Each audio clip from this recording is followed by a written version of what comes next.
The four fishermen reported missing are Clyde Lustre, Danilo Benezar, Artemio Ibanez, and Fidel Fabiliran, all from Borongan City. Now, on Thursday afternoon, through session and consulta, latest provincial government has also placed the entire province under a state of calamity. Ursula has slightly weakened and has moved outside the Philippine area of responsibility at 9:50 a.m. on Saturday.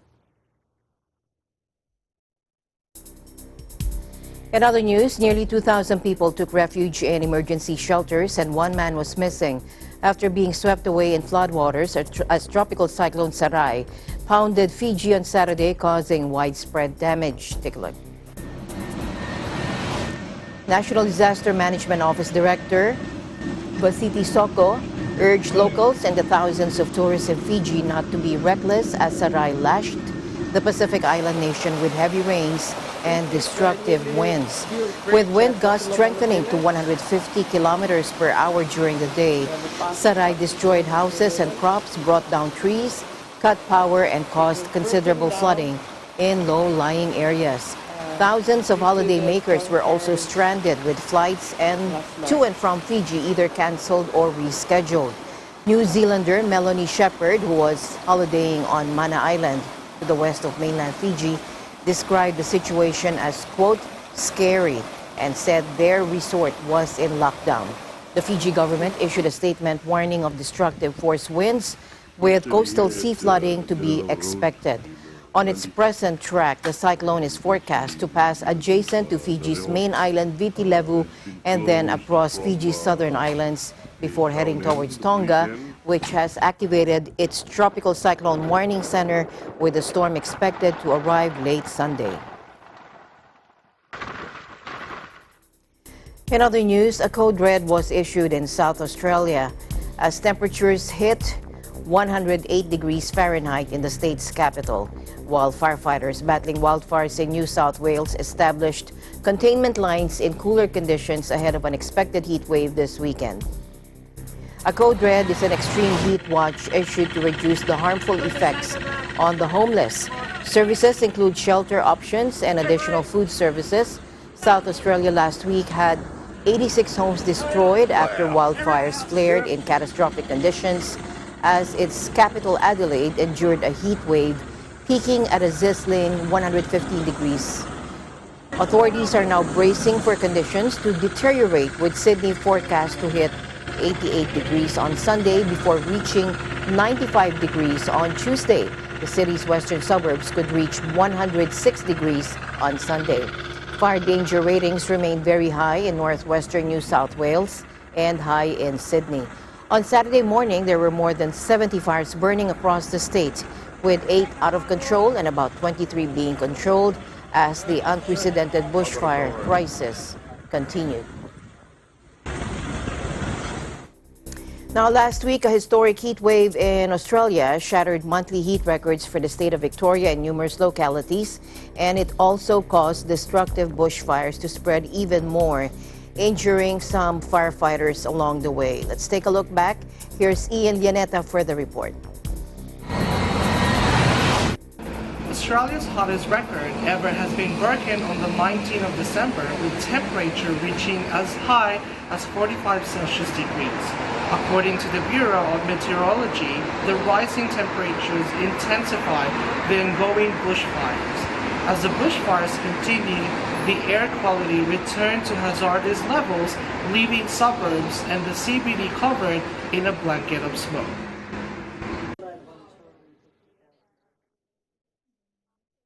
In Buxton, New South Wales, fires have engulfed the homes of the residences near Green Wattle Creek.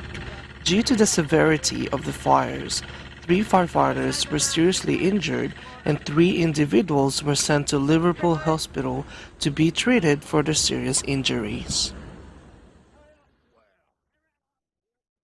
As of now, there are currently 20 properties that have been affected in Green Wattle Creek, and the blaze in this area remains in emergency levels. The fires at Gospers Mountain still continue to burn and spread, which includes Green Wattle Creek and the Hawkesbury area.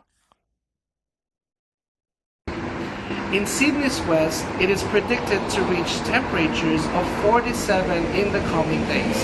The sweltering weather is predicted to also continue in the festive holidays. Health Authorities and the New South Wales Department of Environment urge the public to avoid the outdoors, especially those with respiratory conditions. Additionally, they advise the public to stay hydrated and cool. I am Ian Lanetta, and I am 1 with 25.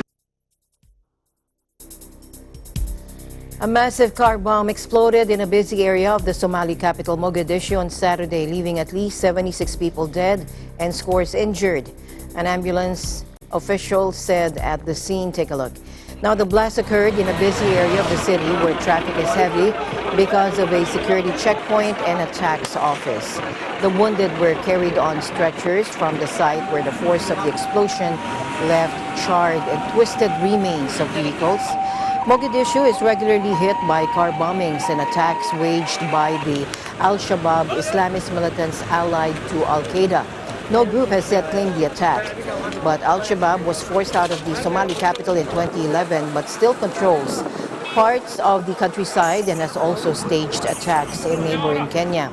2 weeks ago, 5 people were killed when Shabaab militants attacked a Mogadishu hotel popular with politicians, army officers, and diplomats in an hours-long siege. Since 2015, there have been 13 attacks in Somalia, with 20 or more killed, 11 of which have been in Mogadishu, according to a tally of AFP figures.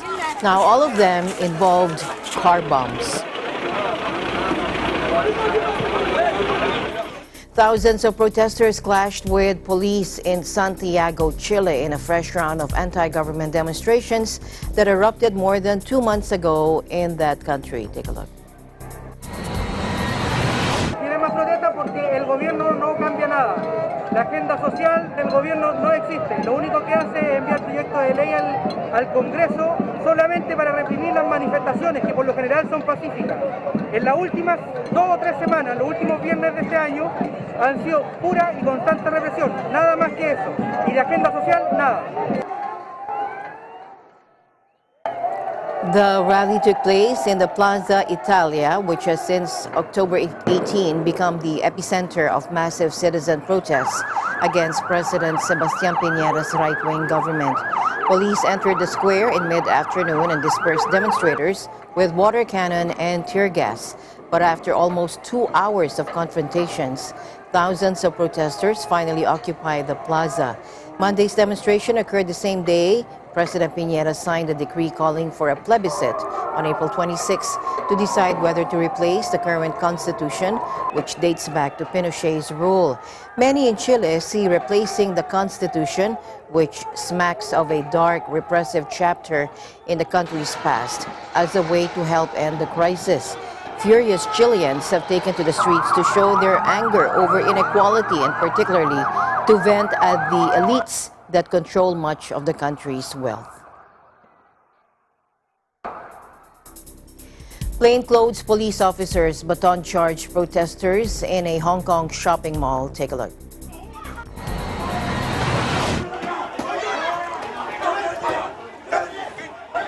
Hong Kong has been battered by more than 6 months of protest that has upended the financial hub's reputation for stability and helped tip the city into recession. The city's many malls have become regular protest venues as demonstrators try to cause economic disruption and pressure the city's pro-Beijing leadership. The last month had seen a relative drop-off in violence and protests after pro-democracy candidates won a landslide at local elections. But with Beijing and city leaders refusing further concessions, rallies and clashes have reignited over the Christmas period. Christmas Eve saw some of the worst violence in weeks as protesters and police fought running battles for hours in a busy shopping district. Sporadic and less severe clashes broke out again inside malls on Christmas Day. On Wednesday, Hong Kong's pro-Beijing leader Carrie Lam said violent protesters had ruined Christmas. The government issued a new statement on Thursday condemning protesters for using violence over the last 6 months. Protest groups countered that they have been left with little choice but to hit the streets with increasingly radical tactics because Beijing and Lam continue to dig their heels in. Swaths of the population are seething against Beijing's rule and the semi-autonomous city's administration as they push for greater democratic freedoms and police accountability. The protests were initially sparked by a now abandoned attempt to allow extraditions to the authoritarian mainland, and they have since morphed into a popular revolt against Beijing's control, with spiraling fears that the city is losing some of its unique liberties. With volunteer kitchens, makeshift clinics, and donation centers, Lebanon's protesters are helping their compatriots survive the worst economic crisis since the civil war by deferring services many can no longer afford. Take a look.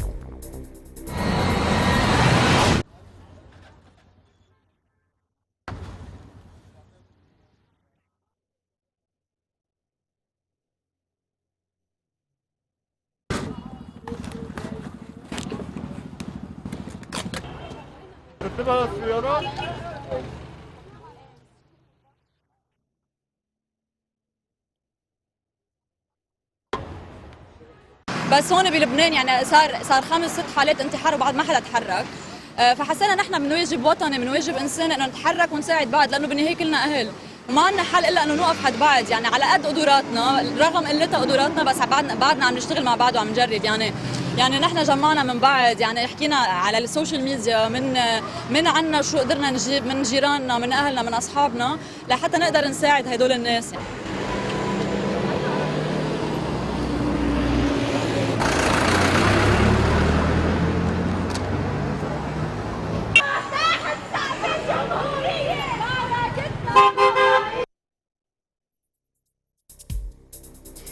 More than 350 people were reportedly detained outside Uttar Pradesh, Bawan, and New Delhi as they attempted to stage a rally against police brutality in protests sparked by the recently passed Citizenship Amendment Act.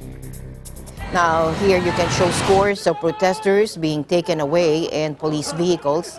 Large gatherings have been banned in several parts of the capital, including near Uttar Pradesh, Bawan. India has been swept by protests after Indian Parliament passed the bill on December 11, entitling non-Muslim migrants from Afghanistan, Bangladesh, and Pakistan to Indian citizenship if they entered the country before 2015. Critics of the bill believe that it could result in further exclusion of some 200 million Muslims living in the country. During his nearly 6 years in power, Prime Minister Narendra Modi's party has renamed places with Islamic origin names, rewritten history textbooks to diminish or discredit the role of Muslim leaders, and stripped the Muslim-dominated region of Kashmir of its special autonomy. Prime Minister Modi has also insisted the legislation will have no impact on Indian Muslims. However, his party's 2019 election pledge to conduct a nationwide survey to identify illegal immigrants has raised fears among Muslims of becoming stateless with no fast-track naturalization option available to them.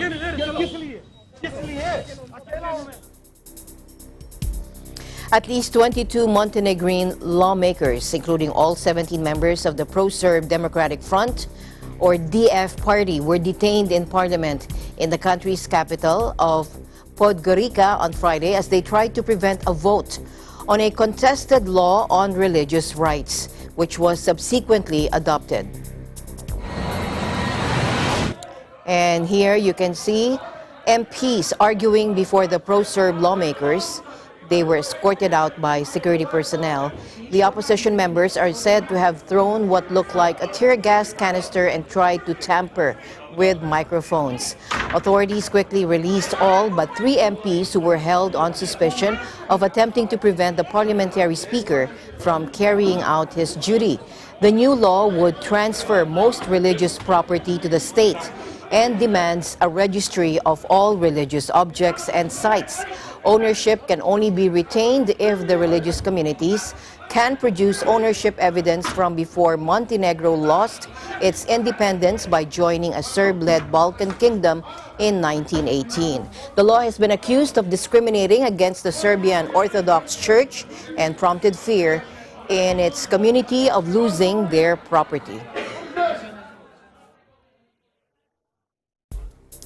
Meanwhile, police in New York City is stepping up security in neighborhoods with a large Jewish population after having registered at least 6 attacks against Jews in the city since Jewish Hanukkah began on Sunday. New York City Mayor Bill de Blasio said police will also make more frequent visits to synagogues. The mayor's announcement followed an assault on Friday morning. A woman slapped 3 other women wearing traditional Jewish clothing and shouted anti-Semitic slurs at them. The assailant was arrested and will be charged with a hate crime. Similar events have unfolded all week long. On Monday, a 65-year-old Orthodox Jewish man was punched in the face. That same day, teenagers allegedly attacked 2 Jewish children. On Tuesday, a group of people allegedly threw a drink on a 25-year-old man and shouted anti-Semitic slurs. Later that day, a 56-year-old man reported he had been physically assaulted. A woman on Thursday hit a 34-year-old Jewish woman in the head with a bag and said, quote, "Your end is coming." She was later charged with assault as a hate crime. New York Governor Andrew Cuomo has asked the State Hate Crimes Task Force to support police in investigating the attacks. Civilians packed a road leading out of a flashpoint town in northwestern Syria where 2 weeks of heightened regime and Russian bombardment has displaced 235,000 people. Pickup trucks carrying mattresses, clothes, and household appliances ferried entire families out of southern Idlib province, most heading towards safer areas further north. Since mid-December, regime forces and their Russian allies have heightened bombardment on the southern edge of the final major opposition-held pocket of Syria, 8 years into the country's devastating war. The latest violence in the jihadist-dominated Idlib region has killed scores of civilians, despite an August ceasefire deal and international calls for a de-escalation. OCHA spokesman David Swanson said Friday that more than 80% of those who have fled southern Idlib this month are women and children. The Idlib region hosts some 3 million people, including many displaced by years of violence in other parts of Syria. It is dominated by the country's former al-Qaeda affiliate, Hayat Tahrir al-Sham, whose chief this week urged jihadists and allied rebels to head to the front lines and battle the Russian occupiers and the regime. Since December 19, HTS jihadists and their rebel allies have been locked in fierce battles with regime forces around Maaret al-Numan. Damascus loyalists have seized dozens of towns and villages from jihadists in clashes that have killed hundreds of fighters on both sides. Now, U.S. President Donald Trump reacted to the violence in a tweet on Thursday, saying that Russia, Syria, and Iran are killing or on their way to killing thousands of innocent civilians in Idlib province. He added that Turkey was working hard to stop this carnage. In other news, Ukrainian authorities and pro-Russian separatists in the east of the country have agreed to swap dozens of prisoners on Sunday, the self-declared rebel Republic of Donetsk said. Both sides had said earlier this month they would carry out a prisoner exchange by the end of the year, following high-profile peace talks in Paris aimed at de-escalating Europe's only active war. Kiev and the Donbass, a term used to refer to rebel-held eastern Ukraine, have reached an accord on an exchange of prisoners. This Sunday, December 29, Donetsk government spokesman Daria Moroskova said in a statement. She said 2 separatist territories, Donetsk and Lugansk, will get 87 prisoners, while 55 others will be handed over to Kiev without giving details on the identity of those involved. The prisoner exchange is expected to take place near the town of Gorlivka in the separatist-held Donetsk region. Russian media reported that the operation will take place on the front line.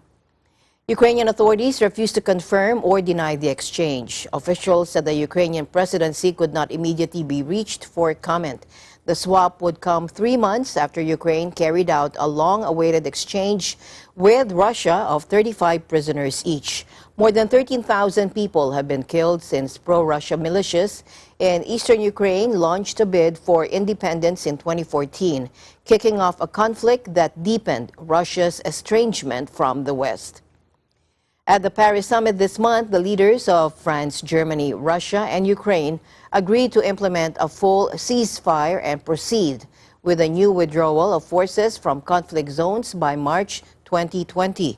The latest swap also comes after Russian President Vladimir Putin and Ukrainian counterpart Volodymyr Zelensky held their first face-to-face talks and agreed measures to de-escalate the conflict. The December 9 summit was the first of its kind in 3 years. Russian military's advanced nuclear hypersonic glider Avangard has entered combat service, according to Defense Minister Sergei Shoigu in Moscow. Take a look. Боевые возможности вооруженных сил выросли на 14%. Заданный уровень поддержания обороноспособности страны обеспечен. На расширенном заседании коллегии мы подробно обсудили результаты по всем направлениям нашей деятельности. Сегодня хотел бы коротко остановиться на основных моментах. В текущем году осуществляли плановое перевооружение войск. Доля нового модернизированного вооружения доведена до 68,2%, исправность техники до 95%. Пользуясь случаем, хотел бы поздравить всех нас и отдельно ракетные войска стратегического назначения. Сегодня с 10 утра поставлен на боевое дежурство ракетный комплекс стратегического назначения «Авангард». Я всех нас поздравляю с этим знаменательным событием и для страны, и для вооруженных сил.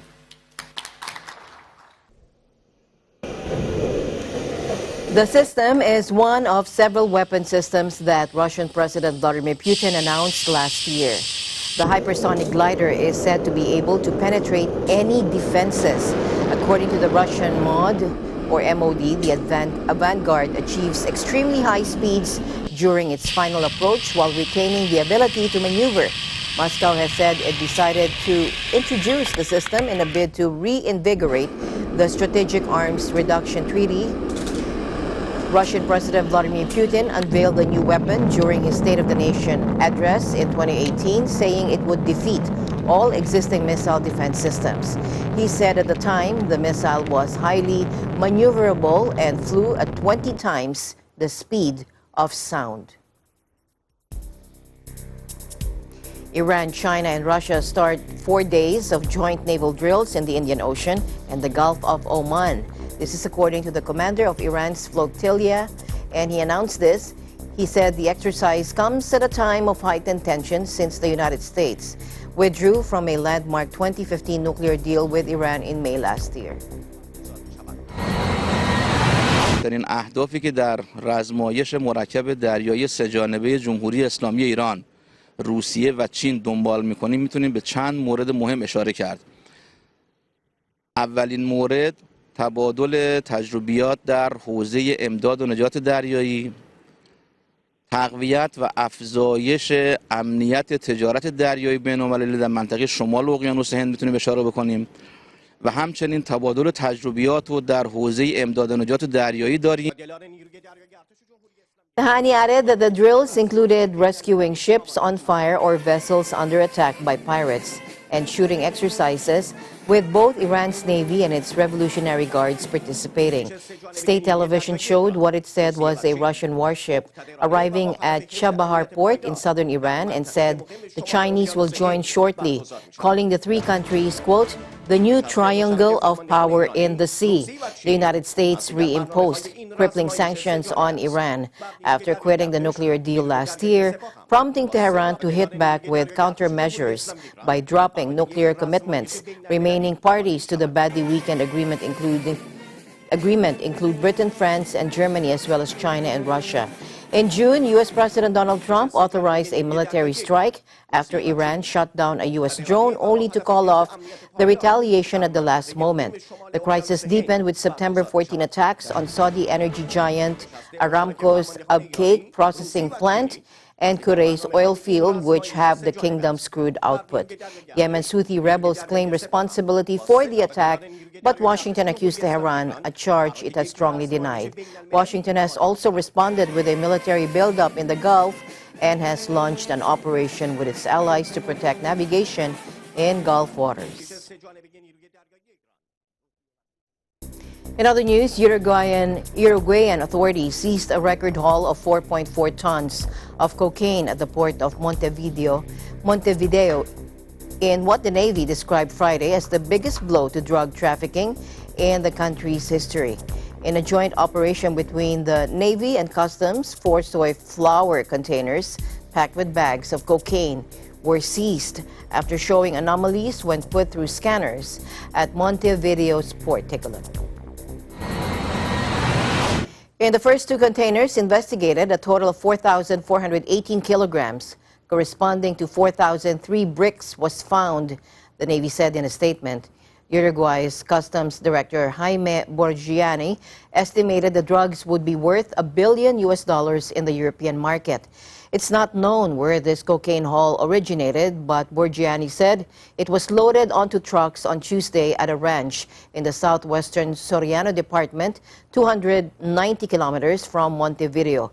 The seizure came after authorities swooped in on a new local exporter that had raised suspicions. Uruguay is increasingly being used as a transit point for Latin American-produced cocaine heading to Africa and Europe. The previous record was 3 tons found in a container destined for Africa at Montevideo's port in November. In other news, China has launched one of the world's most powerful rockets in a major step towards its planned mission to send a rover to Mars in 2020. The Long March 5 rocket left the Wenchang launch site on the island of Hainan on Friday, carrying a Shijian-20 test satellite. It launched at 12:45 GMT, and the satellite was sent into its planned orbit after 33 minutes, according to Chinese news agency Xinhua. The success of the Long March 5 launch gets the Chinese space program back on track after a previous attempt in July 2017 failed mid-launch. It was a test of key technologies related to future space missions, according to the China's National Space Administration. The Asian powerhouse is one of 4 countries planning a mission to Mars in 2020, as July is the point when Mars and Earth are in the best position relative to each other for a landing on the red planet. Other countries launching for Mars, including the USA, a joint Europe-Russia mission, and the first Mars mission by the United Arab Emirates. The USA is sending the Mars 2020 rover. Europe and Russia are working together to launch the Rosalind Franklin rover, and the UAE are sending an orbiter. With China, there will be 3 vehicles from Earth searching for ancient Martian life, according to scientists, by 2021, when they are all expected to land. China also hopes to launch the core module of its new manned low Earth orbit space station in 2020 from the Long March 5 rocket. And the Mars 2020 rover, which sets off for the red planet next year, will not only search for traces of ancient life, according to scientists, but pave the way for future human missions. NASA scientists said Friday as they unveiled the vehicle. The rover has been constructed in a large sterile room at the Jet Propulsion Laboratory in Pasadena, near Los Angeles, where its driving equipment was given its first successful test last week. Let's listen in. Absolutely. This is a mission that's going to launch in July of this year and get to Mars in February of 2021. And it's designed to seek the signs of life. So we're carrying a number of different instruments that will help us understand the geological and chemical context on the surface of Mars, as well as collect samples for return, eventual return to Earth. And in that way, I think of it really as the first human precursor mission to Mars. You know, we're carrying an experiment that allows us to make oxygen, both for potential human support technology capability down the road, as well as to make oxidizer for fuel to help us get back from Mars for the return trip. We're bringing science instruments that have more enhanced capability to detect organic signatures and to understand more the history of the planet, if it was, you know, in terms of habitability and just understanding if there are any signatures of past life. There's, of course, the helicopter on the belly of the rover. That's completely brand new. It's a technology demonstration to see if we can fly on Mars. And, it's just going to open up a whole new avenue if we can demonstrate that, or just a new way of getting around on the surface of Mars.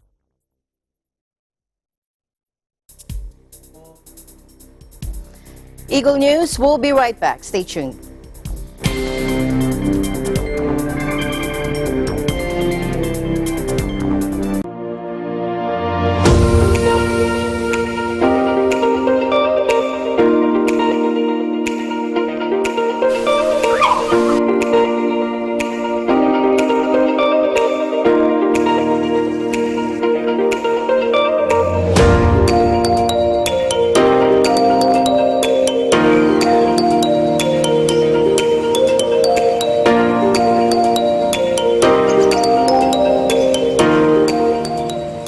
Visiting the Philippines, Manila or Quezon City is a popular destination. But oftentimes the hustle and bustle of the city can be more stressful on your vacation. So when you feel the need to reconnect to nature or relax again, there's a beautiful oasis just outside of the city called the Garden at Ciudad de Victoria.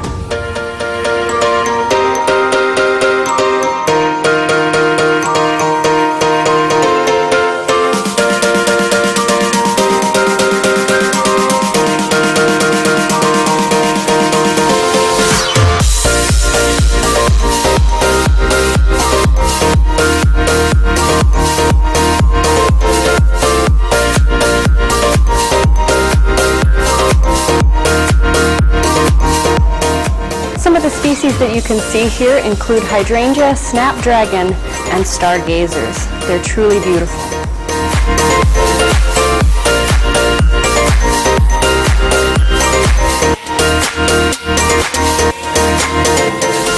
The gardens at Ciudad de Victoria are so peaceful, tranquil, and beautiful that it's become a haven for young couples and a very popular venue for engagement photos.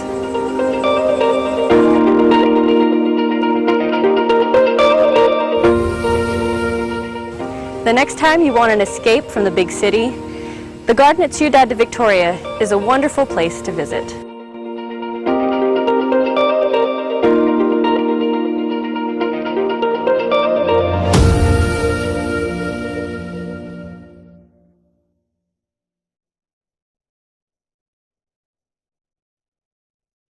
Tungkulin ng MTRCV ang mag-provide na appropriate ratings sa lahat ng TV shows. Para ugaliin ng pamilya ang responsableng panonood. Teamwork tayo, parents! Rated G, good for all.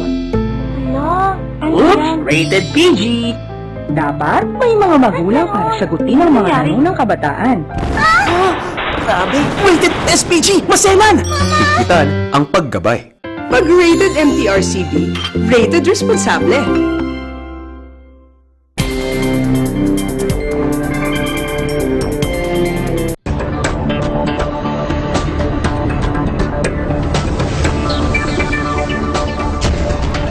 Welcome back. A German cabin crew union on Friday called a 3-day strike at Lufthansa subsidiary Germanwings, plunging passengers into turmoil over the busy end-of-year holiday as it ramps up a bitter row over pay and conditions. Take a look. The UFO union said Germanwings employees would strike from 2300 GMT on Sunday until 2300 GMT on Wednesday as talks with bosses remained deadlocked. The strike period covers New Year's Eve and the January 1 public holiday. We are deliberately announcing the strike early so Germanwings passengers have a chance to book flights with other airlines or make alternative travel plans, according to UFO Vice Chairman Daniel Floor in a video message.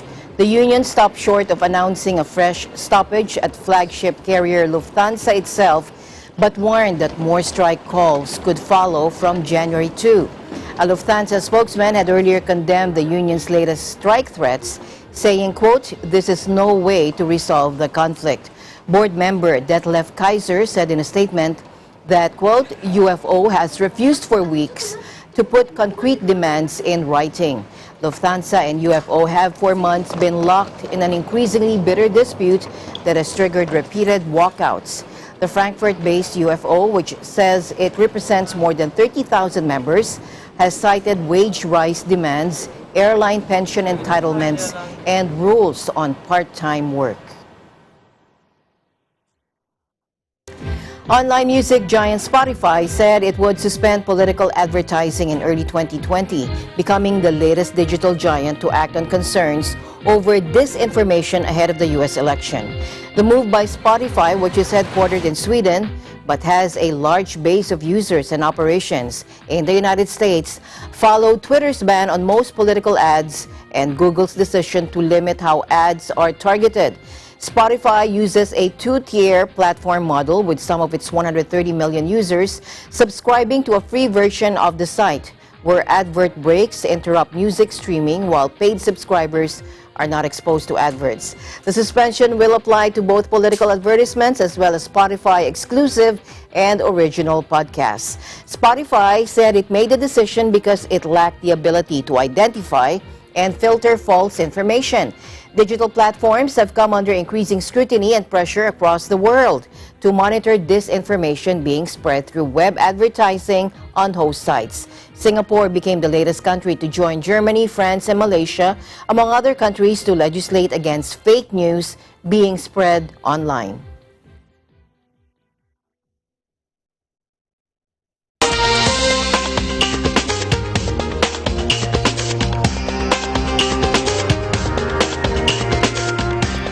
Wildfires, droughts, natural disasters, the planet has suffered more than ever in 2019. Meanwhile, following the example of Greta Thunberg, a whole generation stands and claims for more climate actions. Let's take a look back.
my dreams and my childhood with your empty words.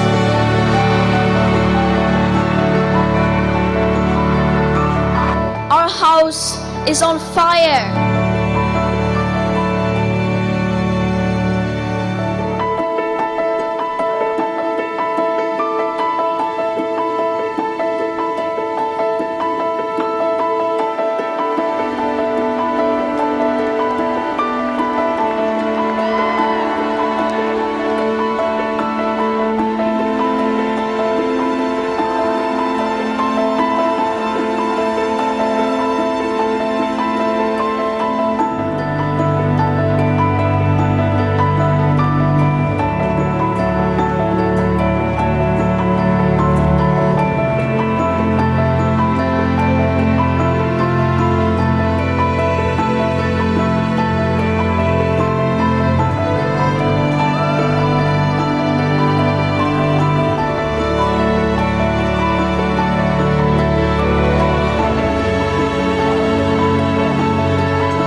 Going now to Japan, located on the west end of Tokyo, a 30-minute drive from Yokota Air Base, Ome is an attractive town filled with traditional buildings and even cartoon characters and several interesting museums.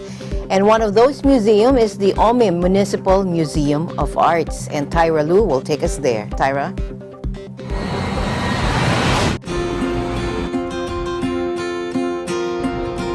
Welcome to Ome City, a quaint and peaceful town in the medieval Tama region towards the western part of Tokyo. Even in this remote part of the capital, appreciation of the arts is highly encouraged. In fact, walking out of this train station, you will come across several paintings of old movies, well preserved and considered as some of the city's most famous attractions. These artworks also adorn other areas around the station. Today, as a treat to all art enthusiasts, let's check out the works of local artists displayed in the city's local museum.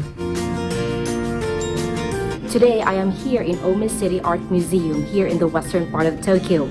Join me as I take a look at the place. This local museum is small enough to be explored in an hour. With only 2 floors, each visitor, particularly the art lovers, will be able to check each artwork for an ample amount of time and would still cover the entire place in an hour or so. This room is our first stop.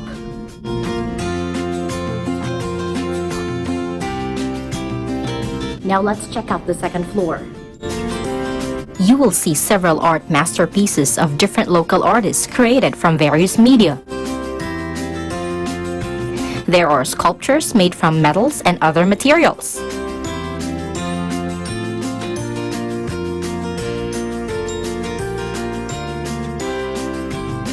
These small character sculptures are made from clay.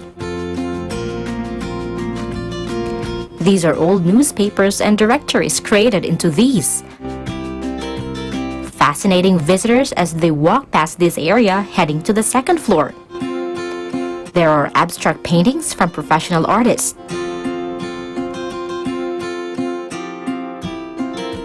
Even artworks of school children are displayed on the second floor.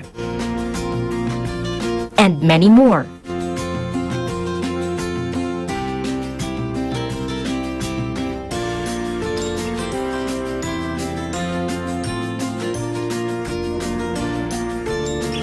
One of the famous local artists whose works are permanently displayed in the museum is Yoshitaro Kojima.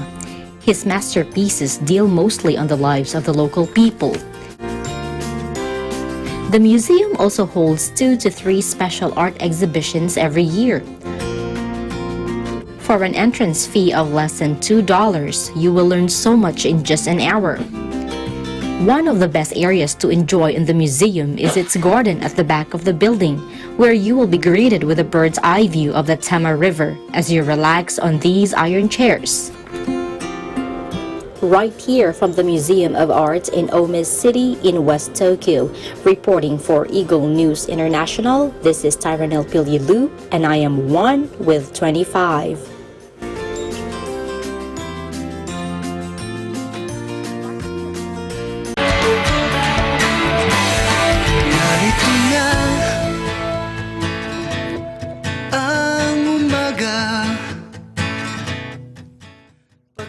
Church of Christ members bring smiles to nursing home residents in Manchester. Here's Grace Rivera for the report.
The gift of giving is truly a wonderful thing. Too often, we underestimate the importance of small acts of kindness to people who need it most. Charitable acts comes in different forms and manners of generosity. Today, the members of the Iglesia Ni Cristo paid a visit to one of the nursing homes in Manchester. For what normally is an ordinary quiet Sunday, for the residents of the home has been livened up by an afternoon of musical performances by groups of children and youngsters who were only too excited to sing and perform to the elderly dwellers and the staff members. The residents were most welcoming and happily joined in clapping and singing along with the songs.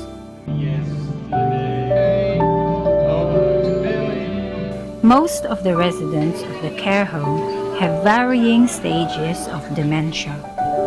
An afternoon of musical activity and a couple of hours of the children's presence in the home have really made a positive difference to their normal daily routine. This is only one of the many acts of kindness we can share with people around us. I am Grace Rivera and I'm 1 with 25.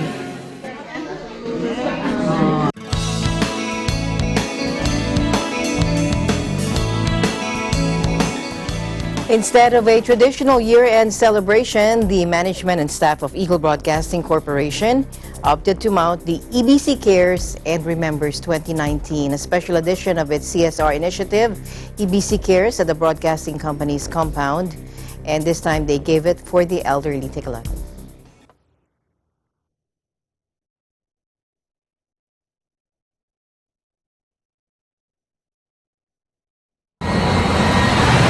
Instead of mag-celebrate ng mga year-end activities, kagaya ng mga parties, ang EBC, we opted na magkaroon po tayo ng ganitong activity, EBC Cares and Remembers.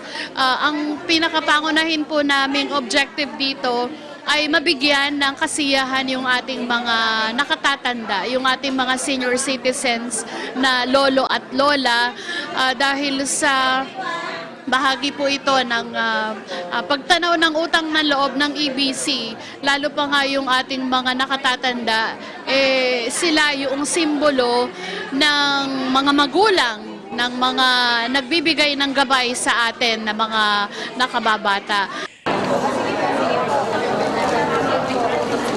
This and products were provided to senior citizens.